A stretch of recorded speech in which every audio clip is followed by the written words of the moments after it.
Hi, I am about to go for my Gramps' memorial lunch today. It is more than 10 days since he passed away. I've never spent a day in my life without talking to Gramps, and this is the first time I've spent 10 days without talking to him. And suddenly there are a million and one things you want to say. I'm reading a book and there's something about clippers, a kind of ship, and my Gramps, having been the godfather, so to speak, of shipping in two ports, titled The Encyclopedia of Shipping by his proteges, I badly want to ask him what a clipper is. I badly want to speak to him, and it's an absolute mess.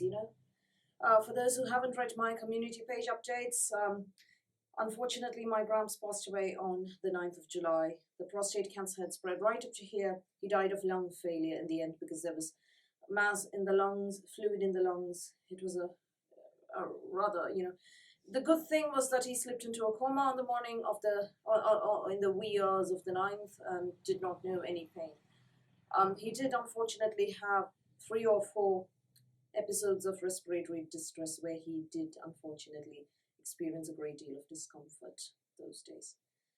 His body remains were donated to the hospital for medical research as per his wishes, and he was raised Hindu, Brahmin Hindu, but he insisted that no rituals and rites, no religious ceremonies be performed for him. My Gramps was suddenly a person becomes was a very secular person. I have with me here his copy of the Bible, which I will treasure all my life, and I'm not showing this to you for privacy reasons, a photograph of all his grandchildren inside. So, Hindu, Brahmin, Indian person, Bible, yeah, he very secular person we're talking about here. He taught me our Father.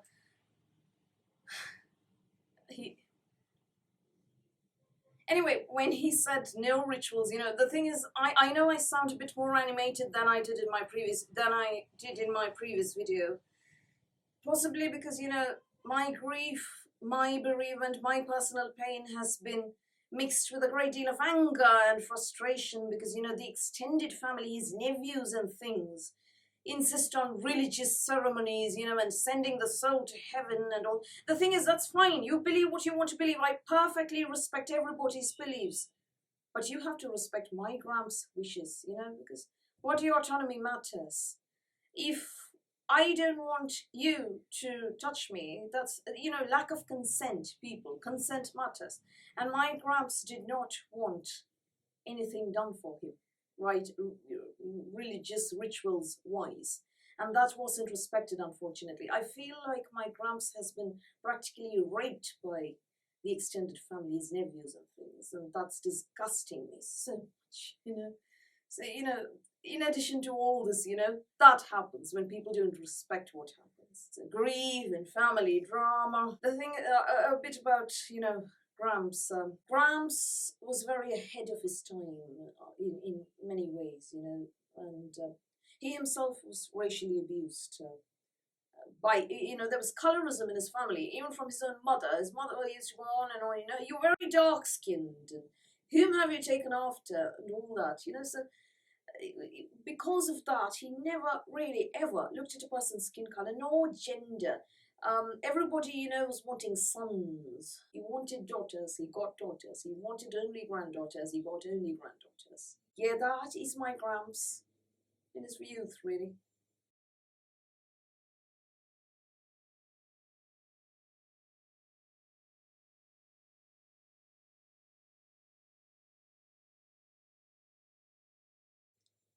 Yeah, that's my Gramps. Um, and yeah, that is his last known photograph. Um, I just, I know I've gone on and on and on about my Gramps here because that camera right here, he bought it. My dressing table that I've shown you in the past, he bought it for me. So, everything on this channel has been really Gramps. He wanted me to start this channel. He wanted me to do more videos. He used to watch all my videos. So, yeah, this channel's all about Gramps, I know. He was born in 1927. I know, I've never told you lot his age. 95. You're going to say, oh my God, he's 95. What is she on about?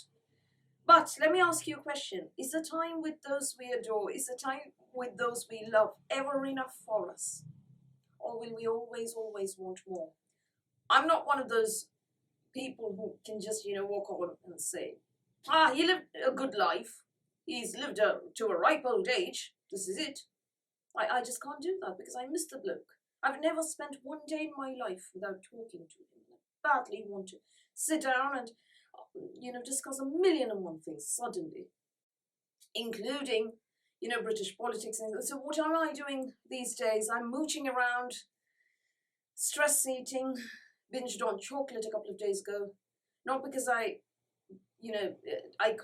couldn't really taste it, but it was stress eating really. And I've been watching Poirot, Poirot, Agatha Christie's Poirot, the David Suchet one. I remember watching this with my Gramps when I was a little girl, when it came out. I mean, not the initial episodes, maybe a few years in. Yeah, the ITV series people. The opening music, wonderful. So I'm watching each and every single one of those episodes, and I can feel Gramps near me. Because, he used to tell me, he used to explain things. Oh, yes, that murder happened like that, and things like that, This is how Poirot found out who did it. Because, I was too young to follow it, really. So I'm hearing him say all that right now, every day. I watch about 3 or 4 episodes of Poirot. I finished season 1.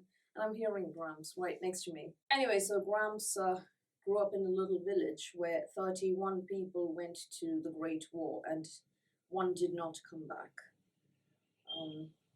He went to school there at age 9. He queued up to meet Mahatma Gandhi, was shoved and jostled and everything.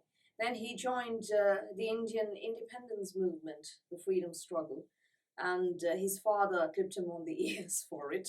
So, so basically, he couldn't really go on with that. But he did join the ARP during World War II as a messenger boy. The only messages he passed were, that somebody was going to be late to dinner. Nothing of, of note. Then he went on to study economics at the university. He was the second in his family to attend university. Then he joined a Swiss shipping company and learned all the shipping nitty-gritties and met people from around the world, captains and crew, and so on. Yeah, he led a great life. I know he led a great life, but it's not enough for me. I just wanted to go on. I just miss the man. It's as simple as that. I just miss him and miss him and miss him and miss him. I miss his wisdom. I miss his mentoring. Most importantly, I miss his having had my back all my life. Suddenly, I feel bereft and alone. And suddenly I feel that nobody has my back anymore, Anyway, I'm sorry for dumping all that on you people, but I just wanted to update you as to why there are no posts. That changes because immediately I will be publishing my June empties, followed by my July empties, one after the other. Because, I know June empties, it's very late in the day, but Gramps' illness sort of took a lot out of me. Following that, August 9th, Fortnum and Mason's Advent Calendar details I expect to receive, and then I will move on to that. A number of you have sent very kind condolence messages and virtual hugs, which are much, much, much needed right now. More appreciated than you lot will ever know. Thank you so much for your very kind messages, for asking me on private message how I am, for sending me comforting notes, for telling me Gramps is with me, that he's living on through me, that I need to bring forward his legacy, for sending me love and support right now. That's what's kept me going, really, really, really. Thank you so much. So I'm just going to move on. This is possibly my last update about, last video about Gramps, because, there's no more Gramps anymore. So I will speak to you shortly with my empties video. Thank you for watching. Thank you for support. Please do subscribe, yada yada. Speak to you soon.